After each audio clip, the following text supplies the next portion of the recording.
Hello, everyone. Thank you for joining. I'm usually used to talking to an audience, but right now I'm just talking to a Zoom screen. I'll guess we'll fill it up by Kyle, Faik, and myself talking to each other. But let's start maybe having Faik, you introduce yourself and the session. So, good morning or good evening, everybody. As you can see in my side, I'm currently in Tokyo. It is morning 7 o'clock. With this, the sun is shining.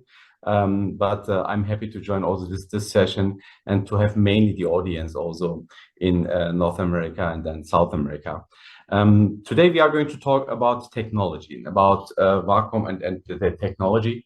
And I'm leading at Wacom their branded business. That means the global branded business is in a way covering everything what has the brand Wacom on it, the products, Cintiqs, Intios, etc. What you know from the Wacom portfolio is in the branded business. And we have then as also second business at Wacom, which is more the technology business, where we are developing pen technology and also here in this case partnering with big names who are using the pen technology of Wacom. That means one is technology and the other one is are the products under the brand of Wacom.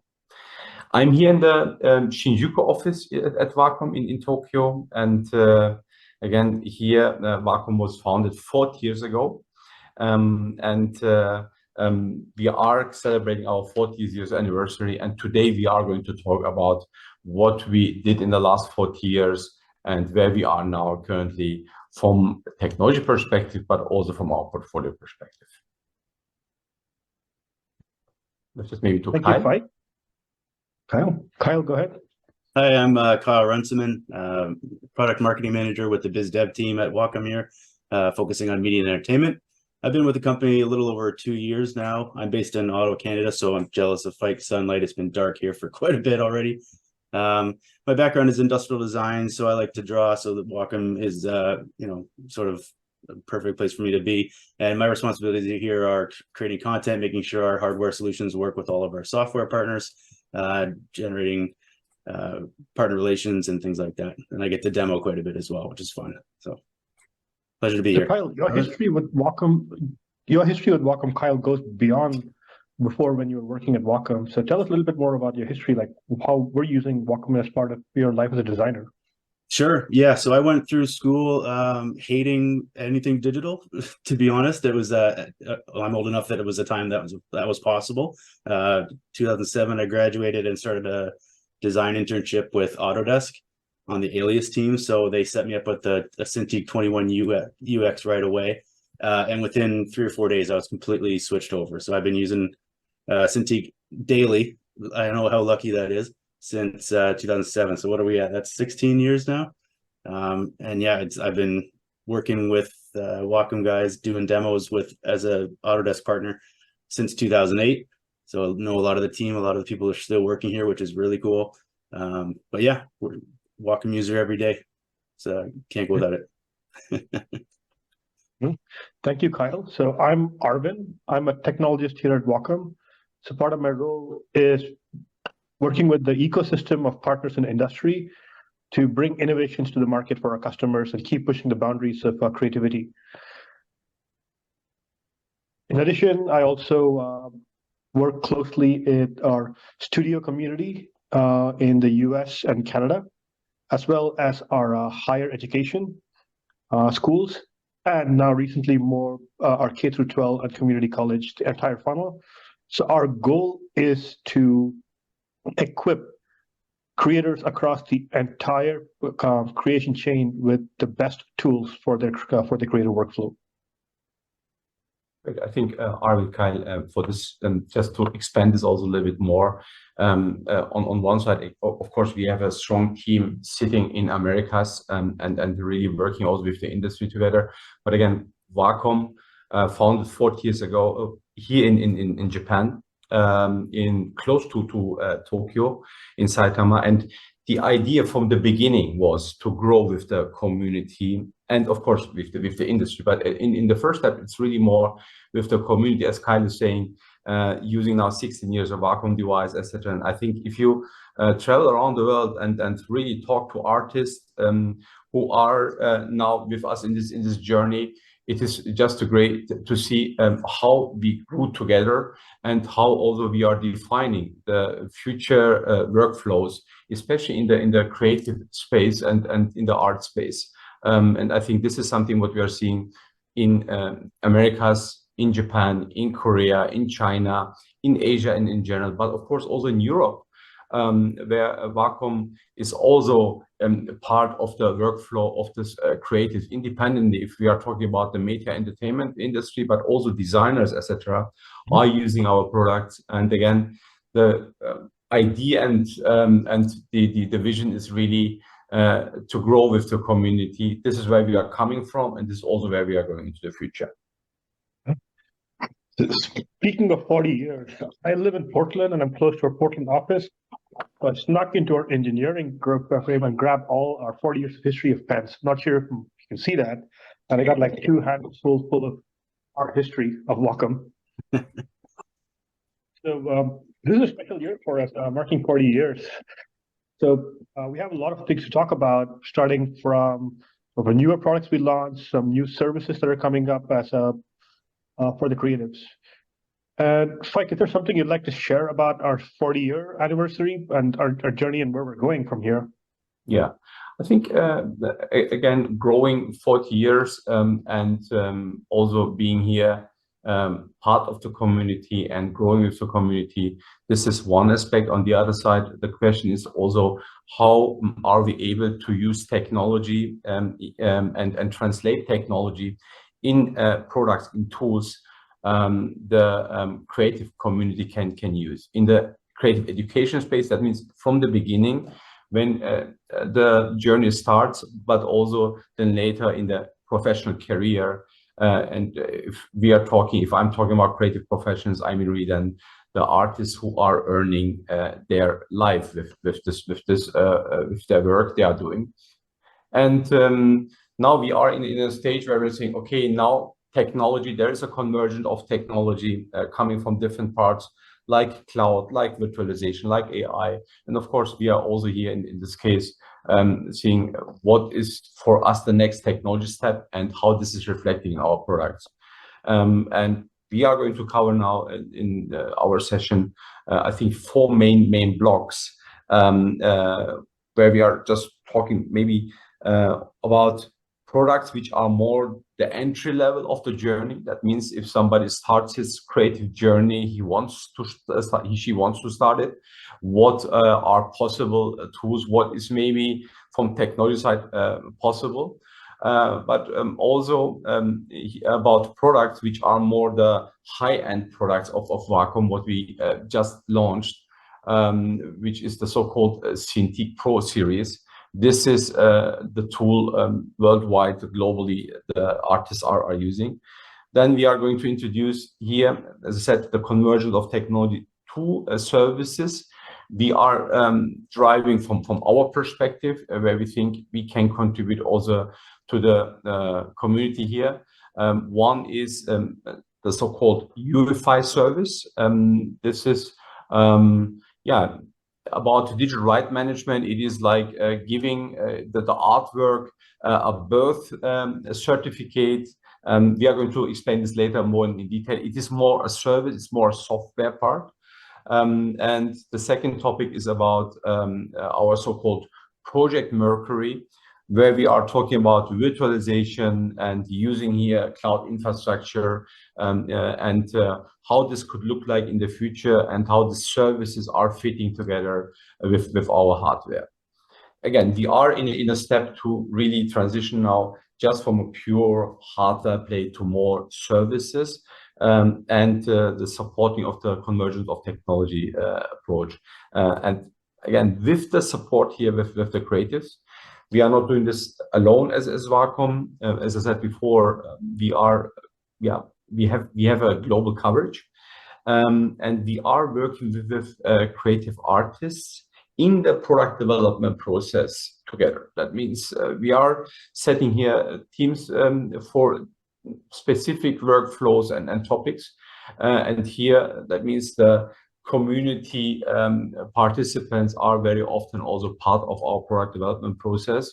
You are going to hear this also later when we explain the products, and you are seeing this also. This is coming from direct feedback. That means users like Kyle, 16 years of experience, what is important, especially if I want creative content for consumption, but also maybe for design, etc. What is the key? What technology can do and how technology can enable? Excellent. Thank you, Faik. So with that, maybe I requested a moderator to start with a video of the Wacom One, the first topic. Mm-hmm. So speaking about services and like providing a solution to customers, let's start with the first step where we'll talk about the new, the entry, the creator beginner journey product we have series launch. We call the Wacom One Series. And Kyle, if you could switch your camera and show us the product. This is, let's say, not just a piece of hardware on its own.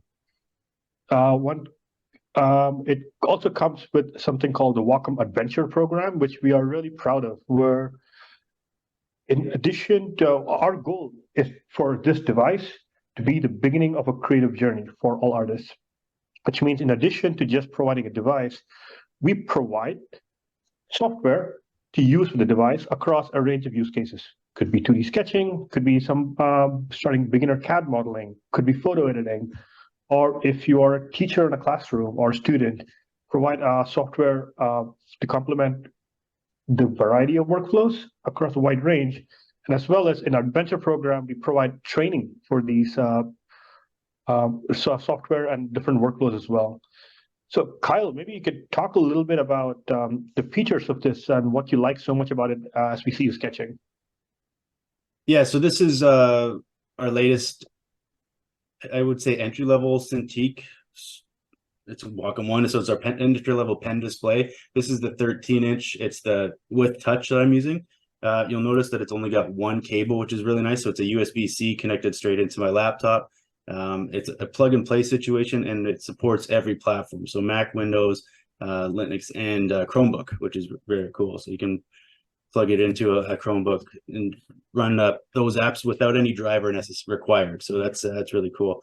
The pen now has 2 buttons, which are programmable.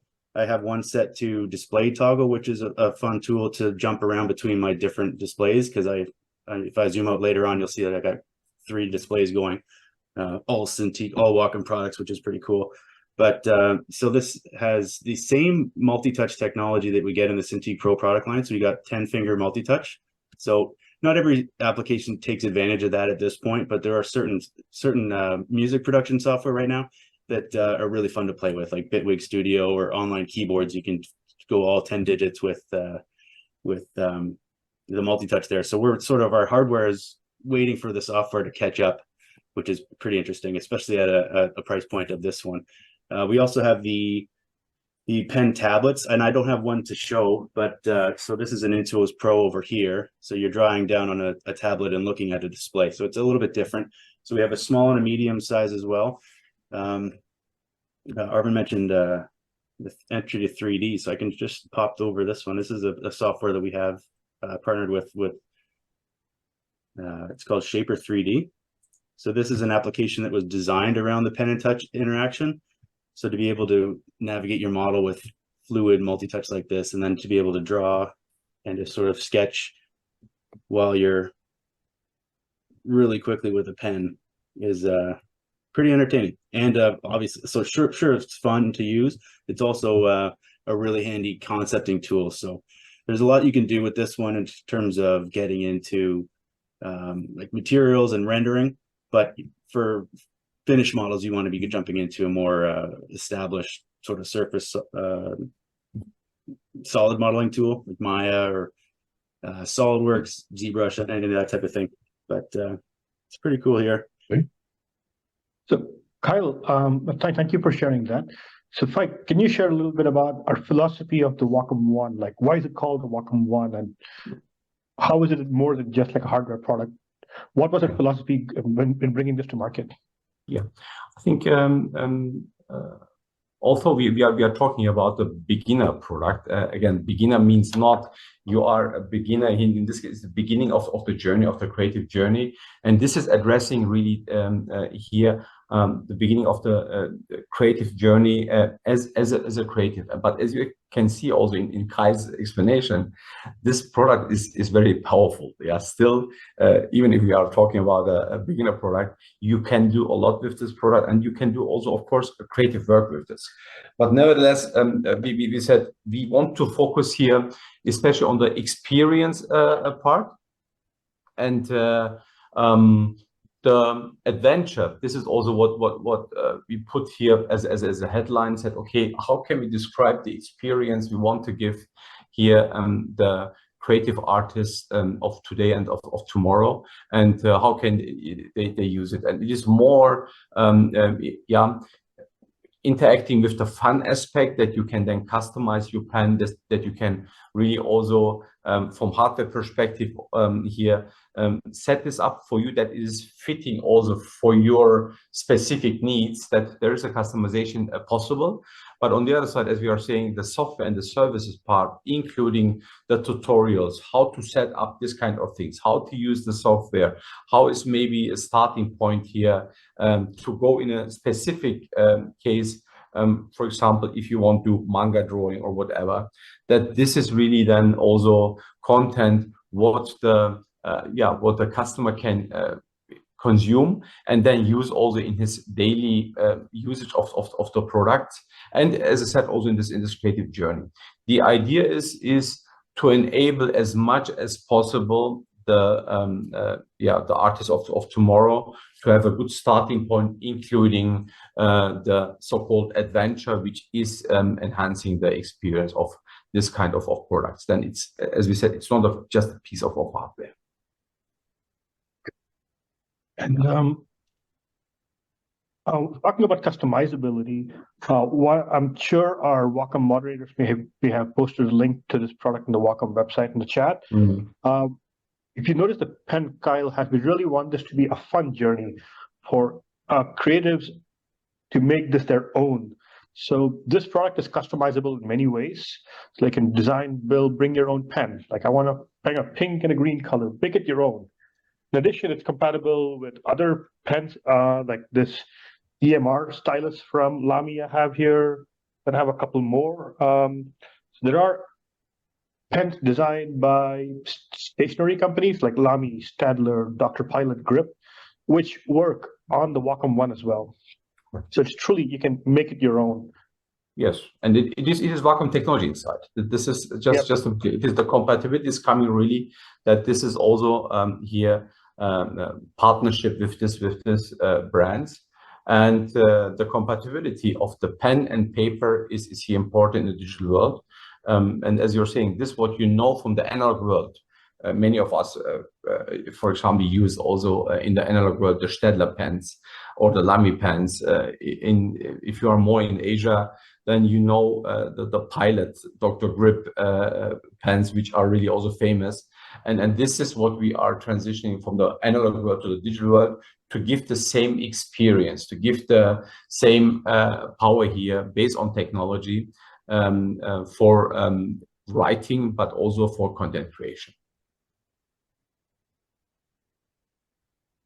So, to wrap this up, maybe Kyle, tell us a little bit about the sketch you're doing, what you're working on, what software are you using?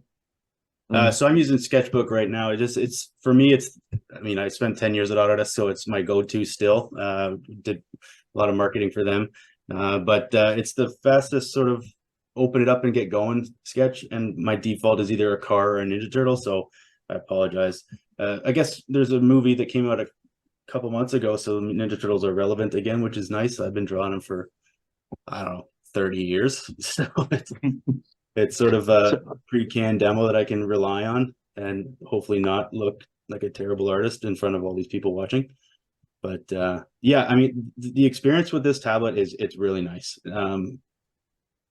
again, we mentioned the entry-level price point to a pen display. The pen feel, you can't replace it. Like, I've tried all the competition. Of course, I work for the company, but the pen on display is as close as you're going to get to pen on paper as you can get on the market. And that goes for Cintiq Pro all the way down to these Wacom One displays.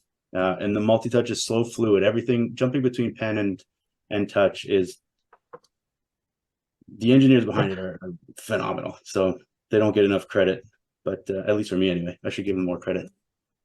I don't know How do you like carrying this thing around?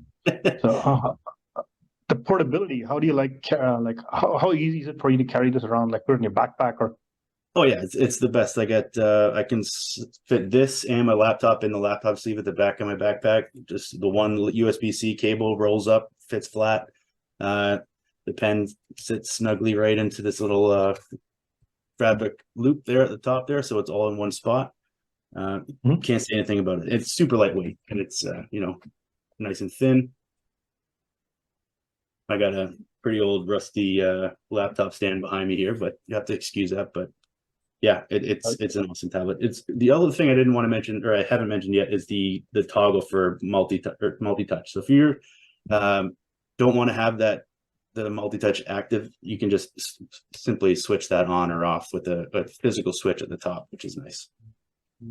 got it. I think this is a really good segue into what we want to chat about next. Is like Kyle, as you can see, is an artist who, when you were early in your career, Kyle, starting your art, we've spoken to many in that stage, and we learned that protecting your artwork is a big challenge. So tell us about when you were early in your career, even still as an artist, when you're doing your personal work, how important is protecting your artwork, and what are the challenges you feel facing today? Or your peers, peer artists, what do they face today?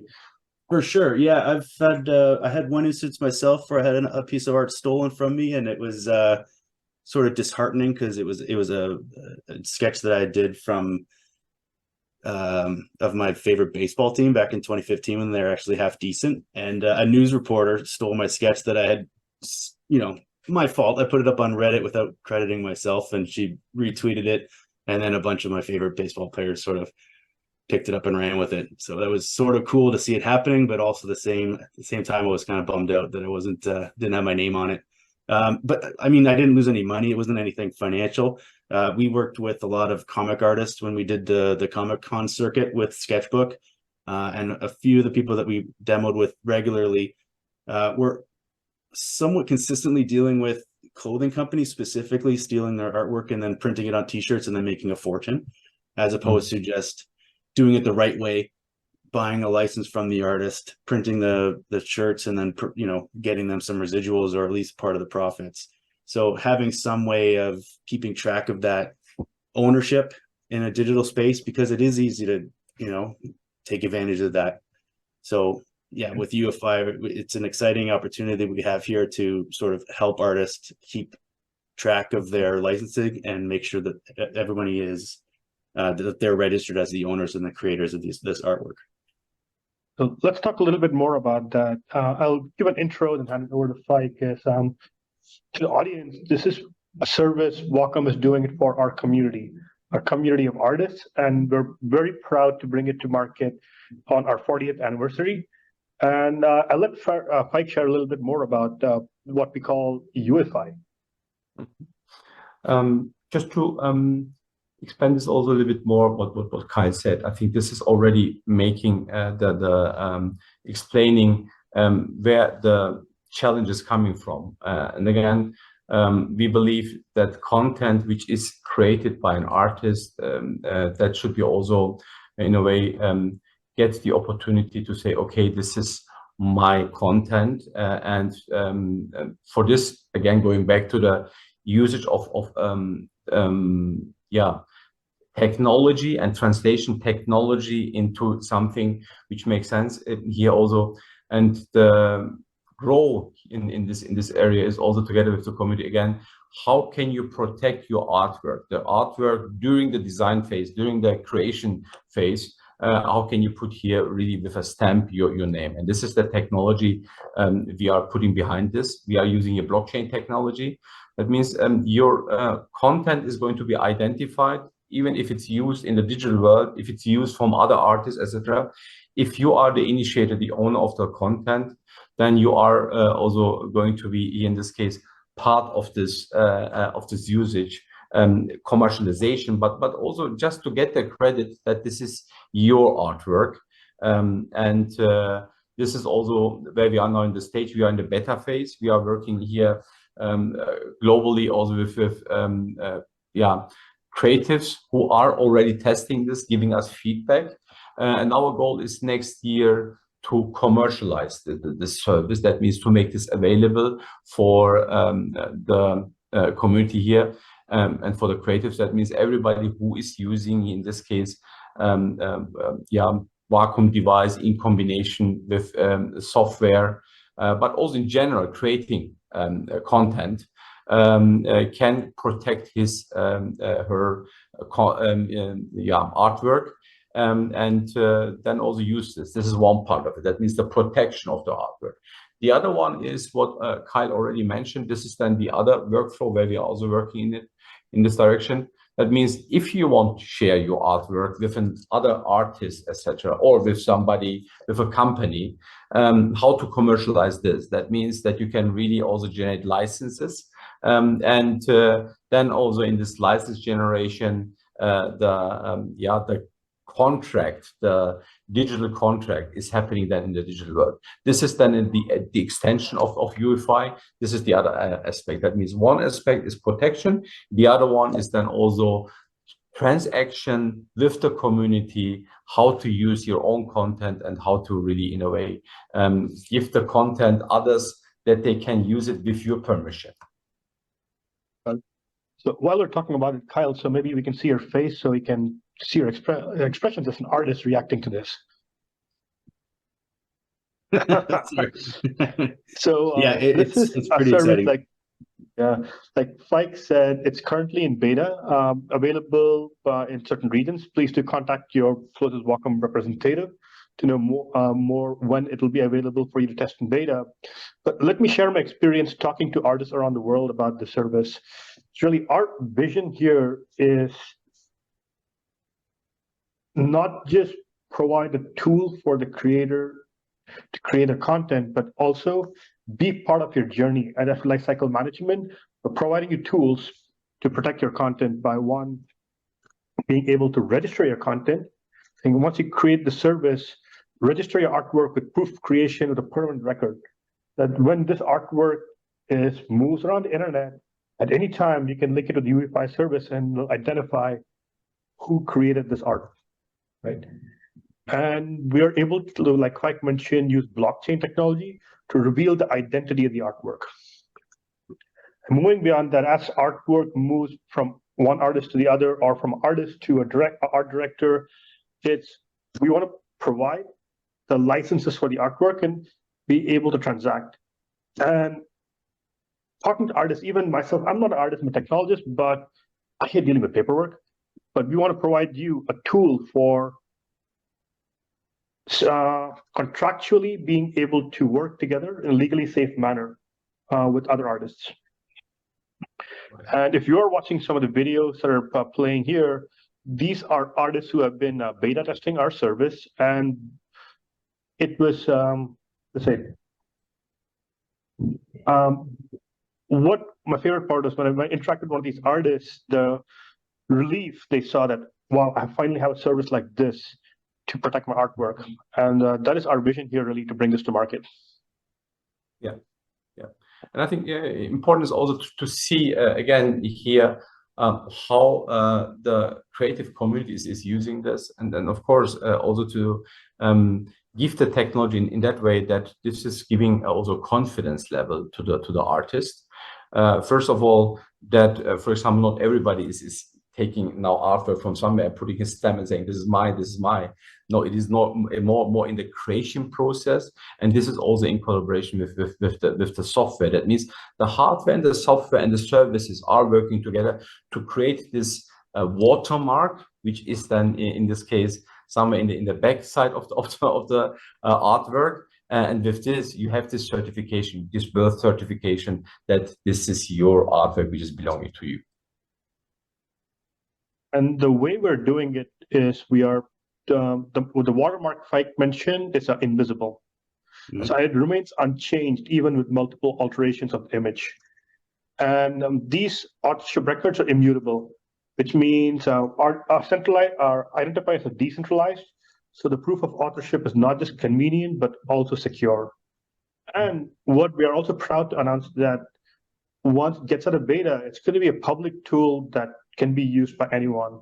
Just drag and drop a piece of artwork, and UEFI will tell you additional details about who created this. And as well as we want to make this hardware agnostic, that's why anybody can drag and drop an image. But if you do use a Wacom device, we will provide the additional benefit of being able to sign your artworks securely using our signature technology. Yes. I think so. Kyle, how does it make you feel? Sorry, go ahead, Mike. No, I think Kyle's is fine. This is just to get the perspective also of the artist. Yeah, it's exciting to have a solution for something that's been a problem for a lot of people as long as digital art has been a thing, right? So now with social sharing and getting yourself out there, you have to be sharing your artwork online in order to gain attention and sort of build your career that way. Before it was, jump from job to job, and it was sort of grinding. But now your exposure on the social channels is so important, and being able to protect yourself while you're doing that is pretty key. So it's super exciting. Yeah. No, I believe also it's really then also the extension, as we said, especially if we are then also moving into the field more on creative professionals, what I mentioned before. That means here really artists who are using our products and really to earn their money for living, etc. That means the creative professionals, which is a profession behind us. And here this is then maybe the bridge also to our portfolio, which we are offering for the creative professionals, which is the Cintiq Pro line. This is something we are also going to talk, and I think in the background the video is also running now. We have this in 3 sizes. And again, here, this is the flagship product of Wacom, especially in this space, creative professionals. And all over the world, it doesn't matter where you are. If you are meeting here artists, they are using Cintiq as their device, really to create content. And here in this case also, as I said, to commercialize this, what they're doing. That means there's a talent, there's here also the creative insight, and this is then our job is then to help the creative, the artist, with this tool, this what you have in your mind, in your brain, that you can translate this really in artwork, which is then used in different industries, which is used then also, for example, in the media and entertainment industry, in the gaming industry, but as I said before, also in the automotive. And I think Kyle is drawing the cars, etc. I think everywhere in the automotive industry, you are seeing this kind of tools, how they're used. This is a perfect segue into the professional, and this is one of my favorite products to geek out about because it's so versatile and fits into the entire content creation pipeline. But what I would say is these Cintiq Pro tools is if you have seen it or if you've worn it, if you have touched it, the Cintiq, it was designed or at some part of the creation workflow, the Cintiq Pro is involved. Before we get more talking about the product, like from a product development standpoint, what was the unique approach when we brought this product out to market that it is such an amazing tool? Yeah, and that was one of our learnings. That means doing also this journey also in with Wacom. I think 5-6 years ago, I was also visiting a lot of events and meeting artists all over the world. And the feedback was always, hey, can we not do this, or can we not improve the touch functionality? Can we not work a little bit more here on the color, etc.?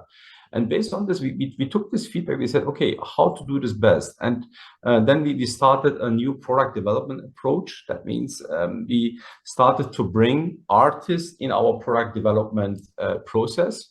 We had interdisciplinary teams. That means of engineers, artists, designers, etc., sitting together and saying, okay, how would you design a product like this, and how would you translate then the technology into this product? What is going to be key?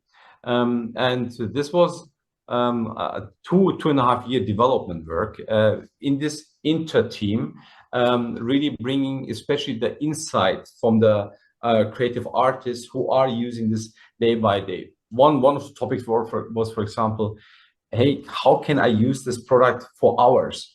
And how is this product in a way also this tool is supporting me, that I, without getting tired, that means this what I have in this way, that if I'm creating, that I can really work 6, 7, 8 even longer hours, and the creation process is not going to be interrupted by the tool. It is more supported by the tool. And this kind of things you are seeing also on the product. That means on the display side, but also on the pen side, which has also the feedback and the expertise of this artists who are using this really daily in their life to, as I said before, also really they are living from this. This is their life model. This is their profession, and it is great also to see that this profession is more and more established, not just in US or in Europe, worldwide, that is going to be more and more established as something which is creating value. And again, this was our approach to take this, and this will also continue. That means working strongly with the professionals who are developing the next product services for the professionals of tomorrow and after tomorrow. Got it. Thank you, Faik. And from a Cintiq Pro standpoint, let me talk a little bit about the technology behind it, and then we'll have Kyle chat a little bit more about experience to artists. Our approach to this product family is, let's say, amplify creativity. When you talk about the Wacom One family, we wanted the community to discover creativity. Our approach to the Cintiq Pro is we want to amplify your creativity. So what's new about this is it's sort of, if you are working one of these, you're future-proofing yourself. So one of the first things, maybe Kyle, you can switch to a video of the Cintiq Pro when you have the camera angle ready, is you'll notice how much brighter and how color accurate the display is. So maybe Kyle, we can have you switch through some color spaces using the buttons on the back. Sure. So the Cintiq Pro is one of the world's first pen and touch displays which are color accurate, which is 100% Rec. 709, 98% P3, and it's 400 nits of brightness. Brightness level varies a little bit among the different sizes, and it truly can accept what we call the HLG and PQ curves. And in addition, has the best pen responsiveness and touch functionality in the market. So what this enables the user to do is take this across the entire content creation workflow. So maybe let's talk a little bit about like where it's just in the pipeline. Starting in this case, maybe we'll have to start backward because Kyle's starting with video editing. So what you see on Kyle's screen is Premiere Pro as a video editing tool. And if you notice, when he's editing videos, all he has is only the Cintiq Pro. He doesn't have a secondary reference monitor. He doesn't have a keyboard around him. It's just, he's navigating the entire thing using just a pen and touch. And Kyle says a video editor using Cintiq Pro, like how does the new Cintiq Pro differ against what you would see as like a traditional video editor? How is this amplified what you're doing?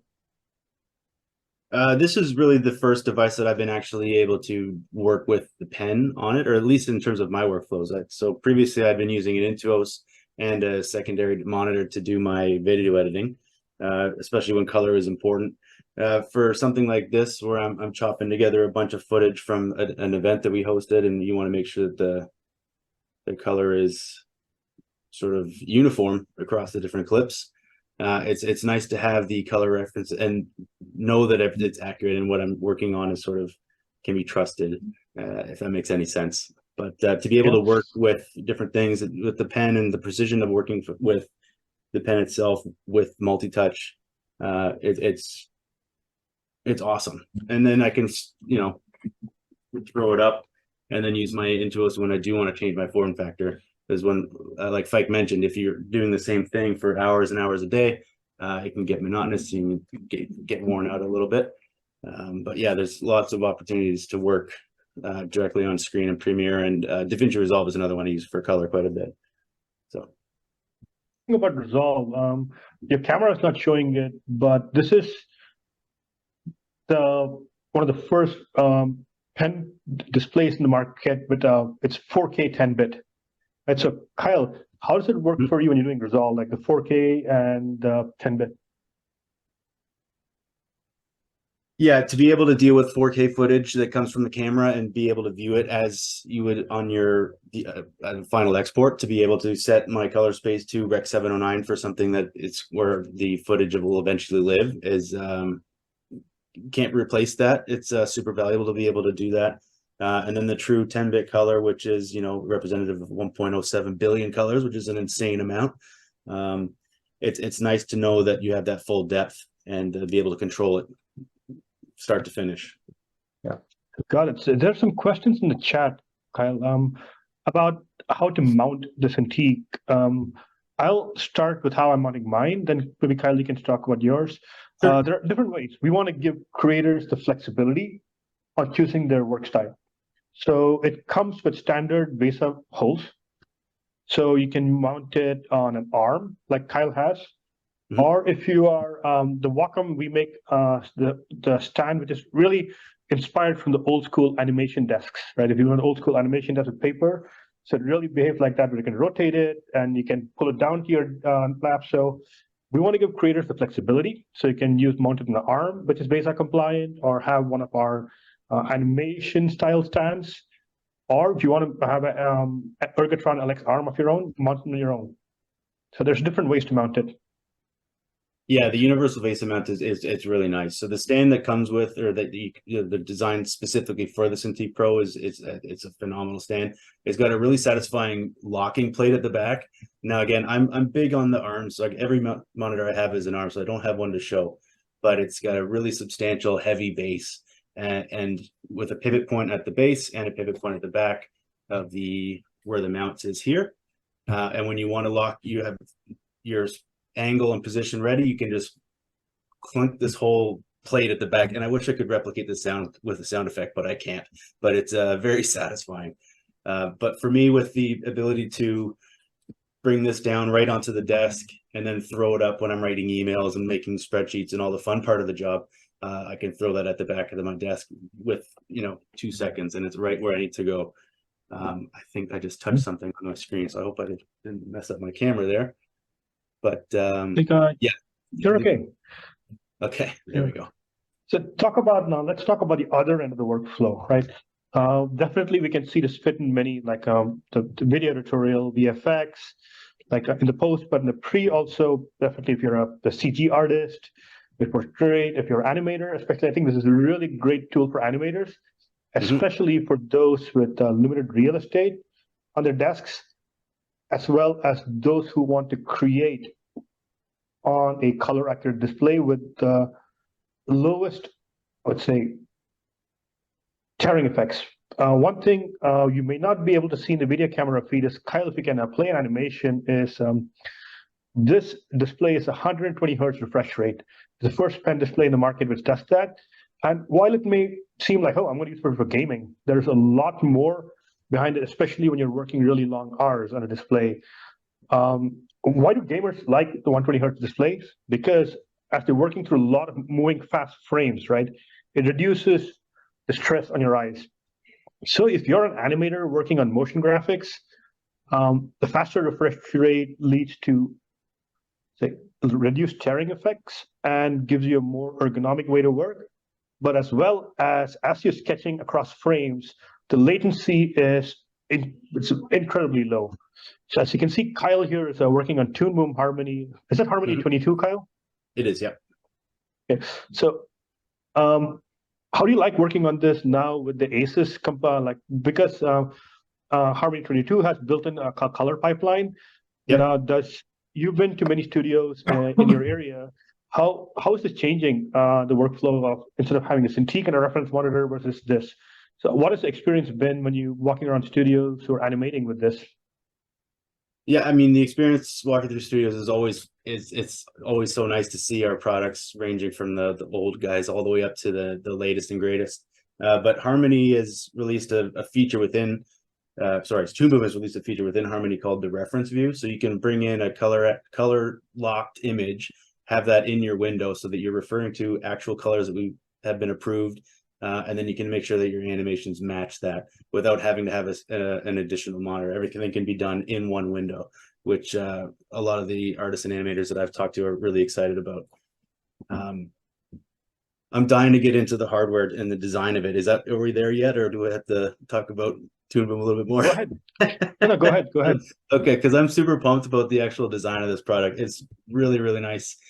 First and foremost, if you're familiar with our old product line, the 24 and the 32, we had really large bezels, and part of that was to have a magnetic strip to hold our express key remote because we didn't have any express keys built in. Now we have 4 built sort of pistol grip style express keys on each side, so 4 buttons in each side, so sort of exactly where I place my hand, I can map my fingers to those buttons and just go to work with it. The materials and the edges and the radiuses around everything are like top notch. And then again, based on what Faik mentioned earlier, the ability to customize the pen. So this is the new style. This is the Pro Pen 3. So it's almost the identical radius to a traditional pencil, like for drawing on pen and paper, but you can fully customize it. I have multiples here because I'm a lucky guy. So this is with the grip, and there's a number of buttons on top. So with this pen and this one, sorry, let me just showcase the way I store all my pens. I got my wife's makeup brush holder full up of Wacom pens. So I get easy access to there. So this one here, I'm not sure if it's picking up on the camera. So I got there's like a plug to take away your buttons. So if you're doing some sort of workflows that don't require pen button use, you can put in a blank there, so there's no buttons. You don't have to worry about any mishits. So then the other 2 I have here both have the 3 buttons. So we've got 3 buttons that are completely programmable per application. So depending on what application you're working with, again, this isn't new. We've been able to do this for a long time with our Wacom drivers, but it's still worth mentioning. So if I'm jumping from Harmony to Clip Studio Paint to Sketchbook, Wacom knows that I'm using those applications and changes my buttons to what I'm used to for those software. One last thing I want to mention, I'll take this apart. So it's got an internal weight optional, so you can take this out. I like to have my heavy weight, so you can leave it out so the pen is nice and light. I like to have a heavier pen, but I place the center of gravity at the back. I don't know why. I'm not too sure why I knew that, but that's why I put it on all of mine. So completely customizable. It's pretty wild. And to be able to switch between thin and thick, that was the point I was trying to make. Short story long, jumping between a thin pen to a thick pen throughout the day sort of prevents your hand from cramping if you're on the screen all day. So there's that. This is the idea also behind this, Kyle, and I think you're describing this great. This is the idea behind this in a way, to give you enough opportunities also, enough opportunities, not that you know also from our perspective. And this is coming from the insights from creative artists who are working on this, and they are saying, hey, this weight in the pen this is essential, especially if you are working long hours. And then to give you the natural feeling on the digital paper, which is the display, this is important that you can put this in a different way and that you have this different setup of pens, etc. This is the philosophy behind it, that this pen and the paper in the digital world, that they are giving you the same impression what you have in the analog world. That means the usage, the smoothness, the same feeling. This is our vision behind this. That this natural feeling is also in the digital world, given what you have usually on pen and paper in the analog world. Got it.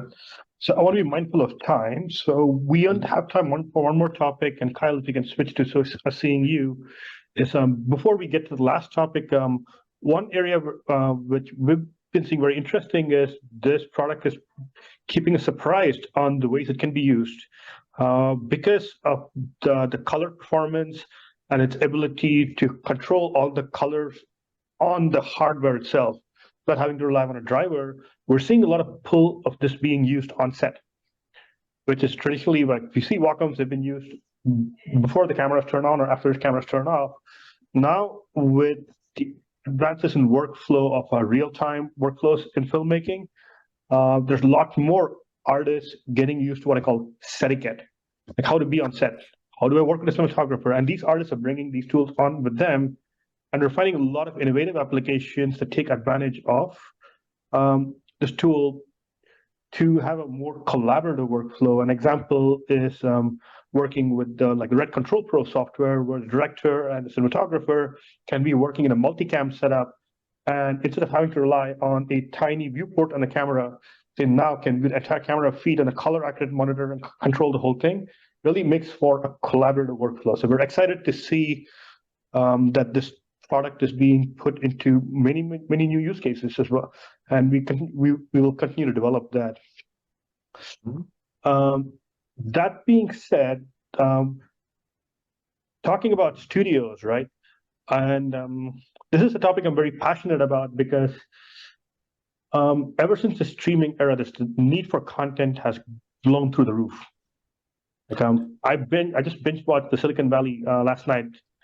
I was supposed to be working, but okay, I binge watched the show, and there's a lot of us doing that.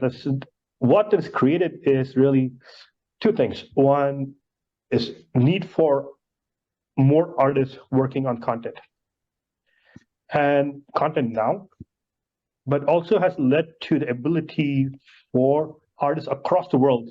There's a need for artists across the world working on a project. For example, if this is public, if you look at the way Avatar was created, the case studies about artists from New Zealand, Belgium, LA, Vancouver, all working together. But one of the challenges we see there is the technology they're using to work remotely on a creative tool like us. It's not really designed for them. So Faik, maybe give a little bit about what we're talking about Project Mercury, then I can share some more details about it. Yeah. And I think you already described it in a way. The question is in this technologies, how they are also supporting each other. On one side, you have connectivity. On the other side, you have cloud, etc. That means how is this enabling also, in this case, our technology, and how this convergence is impacting also our technology, and how can we really use this, especially for the new, I wouldn't say the new work, I would say for this distributed working, especially in the, you use the example of the media and entertainment business. That means how does streaming industry is working, but you have the same discussion on gaming, etc. And same also on designers. That means you have very often people sitting in some different locations. And the question is, again, how is this going to work? And how is the rendering happening? Do you have enough? Do you have the infrastructure maybe in your third place? And the third place, what we mean with this is, it could be your home, that you're working from home. It could be, in a way, also that you're working in a place which is a shared office, etc. But do you have the infrastructure? And how is this infrastructure supporting you to have this distributed work and bring this together and to work on one object together, maybe from different parts? And we are seeing also that artists are taking also the advantage that we are in a global world. That means maybe US is starting to work on an object, then Europe is continuing, and then Asia is then developing this further, and then it's handing over again to Europe. That means there is also a workflow that these teams are working together and producing together to fulfill the demand also, which is coming really from the industries, like, okay, content for consumption, content for creation, etc. And this will also grow in the next couple of years, especially if we are looking on topics like what is happening in the metaverse, who is creating this content, the merge of gaming and maybe movie streaming, how is this going to support each other? And this is something what we are seeing more and more. And we believe with the Project Mercury, we are doing the step in this direction to support you with an additional service, also with partners, with service to enable this, to really empower here the artists to use these technologies and to drive this. And I think with this, to your passion, Arvin, this is then your topic. No, thank you, Faik. We're very proud to have brought this project to market. We call it a Project Mercury, but it's still in beta. And we have a number of beta testers around the world who are testing this. And I'll let Kyle share more about that when he's testing it. One thing I'm personally very proud of this is, as a technologist, to see a technology that's designed for artists. Like a lot of the solutions that exist in the market, most, if not all, haven't been designed for artists. They've been designed for either office work or government work, but from artist experience, it's subpar. And we've seen millions of artists, hundreds of thousands or even millions around the world, working on the subpar technology when hindering the experience, it's hindering the creativity. So when we are bringing this forward, we are very proud to get them working back into full productive mode, as well as really, one thing that's personally very I like it is it's people around the world can take art as a career seriously, because there's a demand for this. And really it's a technology we're bringing to our community of art can be taken seriously as a career, and you can work from anywhere in the world to do that. Mm-hmm. So Kyle, you've been talking to some beta testers about Project Mercury. So what is some of the feedback you're receiving about the difference between what exists in the market versus Project Mercury? Sure. The feedback has been fantastic, just based on the speed, especially at longer distances. I can speak to that as well, because I'm based in Ottawa, as mentioned, and I'm connecting to a server in Portland, where a US office is based. That's 2,600 miles. And at that distance, you shouldn't be able to draw fluently and be able to just let the creative process flow. You're waiting for your stroke to catch up, up to 3 or 4 seconds at those ping times. So it's a little bit insane that we've been able to figure that out. There's 3 things that we were hoping to tackle with Project Mercury. One is the ease of use. So connecting to a local or a host machine, you automatically have your presets sent over. So the host, fumble my words here. The host server is recognizing all of your application settings automatically. Number 2 is that you don't have to forfeit your tablet through USB redirection, which is the industry standard at this point. So you can control the host machine and your local machine at the same time. You don't have to give up your tablet control for your local desktop. And 3 is for distances, like I mentioned, that's across the continent, there will be some latency because we can't beat the speed of light. So we have a feature called Mercury Inkline that sort of bridges the gap, because the way this connection is made, this connection knows where the cursor is on the host end and the local end, and bridges that gap with a rendered stroke. So you can have it sort of be visible, so you know what's your actual pen line and what is this feature, or you can map it to sort of similar brush settings to what you're using in the sketch. So if I'm using an 8-pixel black paintbrush, I can set my Mercury Inkline to black and also 8 pixels, so that it sort of blends in with what I'm doing. And it really, I don't know the psychology behind it, but it does something. It makes that connection feel exactly what it feels like drawing locally. So I don't know where we're at on the video. I don't think we're quite there yet, but there's a side-by-side of where I'm drawing the same trying to do the same sketch locally versus through this Project Mercury connection, and it's hard to tell which one's which if they weren't labeled. Like the speed is unbelievable. So it's exciting to be able to work this fast. And I always said if you can solve this for sketching and painting, you can solve it for every workflow. That's the hardest one. It's the most noticeable when there's a lag in the performance issues. Kyle, what's the ping time between you and the station in Portland? I'm about 120 milliseconds in that range, 120, 140. And you being able, yeah. Previously, how was it working with and without Mercury? 120 millisecond. What was the difference? Yeah, I don't even, a lot of the times I use it without the Mercury ink line just because I forget to turn it on. And it's sure there's a gap between pen and stroke, but it's so minimal that it doesn't really affect the way I approach my work. So that's the main goal, right? We don't want to take the creative focus out of the process. We want to have artists and our creators focus on what they're trying to do, not on the tools they're using, right? The tools are tools. They're not what you're doing at the time. You're trying to do the artwork. So that's what we want to keep the focus there on. And I think we've come up with a solution that has nailed it. Got it. And to those listening, if you are the enterprise you're working for are interested in learning more, testing about Project Mercury, our moderator has posted a link in the chat. You can sign up for it. And I think with that, we're at time. But for myself, I would really like thank the community for joining us today. What we shared today is, I would say, a start of a journey. I would say chapter 2 of our journey, right? We've been on this journey for 40 years, and we're excited to continue by adding more innovations, whether not just on the hardware side, but as services. But Faik, we want to say a few words to our community to wrap up. Yes, and also from my side, it was a pleasure to join here. And we are a global community, as you can see. Here in Tokyo, the sun is rising, and somewhere else it is we are seeing the sunset. And I would like to use the advantage of this community, that this creative community is really part of our DNA, and this is also part where we want to be. And this is just great to really grow also maybe the coming 40 years with the technology.